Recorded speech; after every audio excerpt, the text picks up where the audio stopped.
It was a typical afternoon at the park, a place where laughter and life collided, children running, groups gathering for picnics, and the familiar sounds of sneakers squeaking on the basketball court. The warmth of the sun reflected the energy around, but in this peaceful scene, a moment of injustice would ignite a powerful clash. Officer Thomas Walker, tall and broad-shouldered, stood near the basketball court, scanning the area with his icy demeanor. His uniform was pristine, but his reputation among the locals was far from spotless. Whispered conversations followed him wherever he went. He had a history of overstepping his bounds, singling out the vulnerable, and reacting violently to even the slightest perceived disrespect. The air around him felt tense, as if he were looking for trouble. His eyes darted from one group to the next, suspicious and ready to act. Meanwhile, on a nearby picnic bench, Emily Thompson, a quiet but confident woman in her mid-30s, sat enjoying a peaceful moment, with her sunglasses perched on her nose. She sipped from a water bottle, chatting with a few friends. Her FBI badge was tucked beneath her jacket, hidden from view. Emily had always believed in using her position when necessary, but she preferred to blend into the crowd when she could, allowing her approachable demeanor to shine. She wasn't looking for trouble, but today, she would find herself in the middle of a storm. The noise from the park momentarily quieted as a commotion erupted near the court. A young black girl, Claire, was carrying a tray of snacks when she stumbled, accidentally knocking a soda can at Officer Walker's feet. The sound cut through the atmosphere, and he immediately bared his teeth. "Hey, watch it!" his voice thundered, sharp and cold. Claire, visibly shaken, bent to pick up the soda. "I'm sorry," she stammered, her eyes wide with fear. Walker's temper flared. "Sorry doesn't cut it," he growled. "You think you can just run around here like this is your playground? Show me some ID." Claire froze, fumbling with the tray in her hands, her body stiffening as the crowd around them grew silent. Sensing the tension building, I don't have it on me," she murmured, barely audible. Walker sneered, his voice dripping with contempt. "Figures. Reckless and irresponsible. You need to learn some respect." Without warning, he shoved Claire back with a force that sent her stumbling to the ground. Gasps echoed from the onlookers, their phones already raised to capture the unfolding scene. Emily's expression hardened, and she moved toward the confrontation. Her presence was commanding, her calm demeanor belying the storm that was brewing. "That's enough, officer." Emily's voice rang out, cutting through the tension. She stepped forward, her feet planted firmly on the ground, exuding quiet strength. Walker's gaze snapped to her, his jaw tightening. "This doesn't concern you," he spat. "It does when you're manhandling a child." Emily replied evenly, her voice unwavering. "Let her go." The crowd watched, some shifting uneasily, others recording the entire encounter. Emily's composure was unsettling to Walker. His eyes narrowed, and he took a step toward her, his fists clenched. "Do you have any idea who you're talking to?" he hissed. Emily didn't flinch. "Do you?" she retorted. The crowd murmured in surprise at her boldness. Walker's face twisted with anger, and in one swift motion, he lunged forward, swinging a clenched fist aimed at Emily's shoulder. The collective gasp from the crowd rang in the air as Emily, without hesitation, sidestepped the punch. In one fluid motion, she grabbed his wrist and twisted it behind his back, flipping him to the ground with precision. His bulk hit the pavement with a thud that echoed through the park. The onlookers erupted, some clapping, others shouting in disbelief. Walker groaned, more from bruised pride than physical pain. He scrambled to his feet, his face flushed with fury.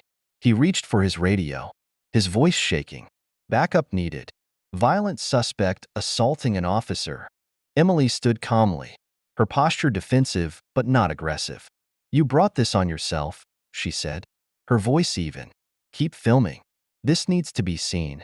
Within moments, the sound of sirens filled the air. Several police cars screeched to a halt near the park, officers spilling out, their hands hovering near their weapons.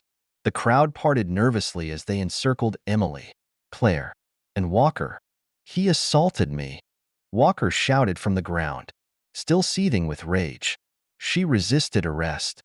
Emily raised her hands, her badge still visible for everyone to see. You all have eyes. Look at the footage. It'll tell you everything you need to know. The officers hesitated, exchanging uncertain glances. The crowd buzzed with a mix of support and fear. Some shouted for Emily to continue standing firm, while others nervously urged for de-escalation. Emily's resolve wavered for a moment as the officers inched closer. She could feel the weight of the crowd's expectations. And yet, her instincts kicked in. This wasn't just about her anymore. It was about principle. Her father's voice echoed in her mind, a reminder of the values he had instilled in her. Justice isn't easy. Standing up for others means standing in the fire. But you have to know when to fight and when to let the truth speak for itself. Taking a deep breath, Emily raised her hands higher. I'm not resisting, she said clearly. Check the footage. Everything you need is right there. Walker, still on the ground, smirked triumphantly. About time, he muttered as the officers moved to cuff Emily. His expression was smug, but there was a flicker of fear in his eyes, the fear of the truth coming out. The crowd erupted into shouts as the officers led Emily away. Some chanted her name. Others yelled at the officers. Claire, clutching her phone tightly, recorded the entire exchange, her voice trembling as she whispered, "We'll make sure everyone sees this." As the officers moved, Walker stood up, brushing himself off. His smirk faltered as the weight of the crowd's judgment bore down on him. The air crackled with tension, but Emily's calm, unshaken demeanor was a beacon of resistance. The younger officers seemed uncomfortable, glancing at each other, unsure of how to handle the situation. One of them spoke under his breath. Is she FBI?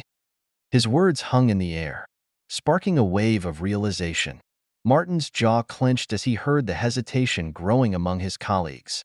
The confidence that had fueled his earlier aggression started to evaporate under the weight of the crowd's scrutiny. This is ridiculous, Walker muttered, trying to regain some form of control. But it was too late. The damage had already been done. The story went viral almost immediately, within hours. Hashtags like #JusticeForClaire and #StandWithEmily began trending worldwide, sparking discussions about accountability and the abuse of power. News outlets picked up the story, with footage of the incident circulating on social media. The public demanded answers, and protests began outside police precincts. The conversation about systemic injustice and racial profiling took center stage. For Claire, the experience was transformative. Once shy and hesitant to speak out, she found herself at the heart of a movement. Inspired by Emily's bravery, she joined local advocacy groups focused on empowering youth and demanding systemic change. Her voice, once timid, grew louder as she realized the power of standing up for herself and for others. As for Emily, she didn't expect the attention that came with the viral videos, but she couldn't shake the lingering anger over what Officer Walker had done, nor the realization that the system he represented allowed such abuse to thrive unchecked. Yet, she knew the fight wasn't just against one man. It was about challenging a broader system of power and privilege. A few weeks later, Emily found herself visiting the holding facility where Officer Walker had been stripped of his badge and authority. He looked smaller now, his once overbearing demeanor replaced by defeat.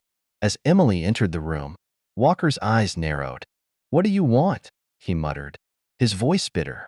Emily sat across from him, her gaze steady. "I wanted to tell you something," she said calmly. "You had a choice. You could have been better. You could have used your position to protect, to uplift, to make things right. Instead, you chose this." Walker looked away, but not before Emily saw a flicker of regret in his eyes. He scoffed, shaking his head. "And what good did it do you? Huh? You think this changes anything?" Emily stood, her voice firm. "It already has. And it's not about me. It's about the people who finally see that they're not alone.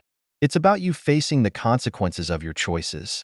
She left the room without looking back, her footsteps echoing down the sterile hallway.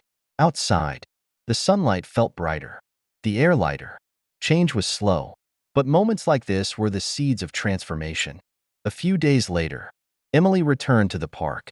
This time, the atmosphere had shifted. Families smiled and waved as she passed. Children pointed at her excitedly. As she walked, a familiar voice called out her name. Turning, she saw Claire running toward her, holding a small folded note. Claire handed her the note, and Emily unfolded it. The message inside was simple, but it struck deep. Because of you, I'm not afraid anymore. Emily's heart swelled as she looked up to meet Claire's proud smile. She squeezed the young girl's hand gently. Thank you, she said softly, her voice filled with gratitude. As Emily walked away, the words stayed with her, a reminder that one courageous act could ignite a movement. And sometimes, it only takes one voice to start a ripple of change.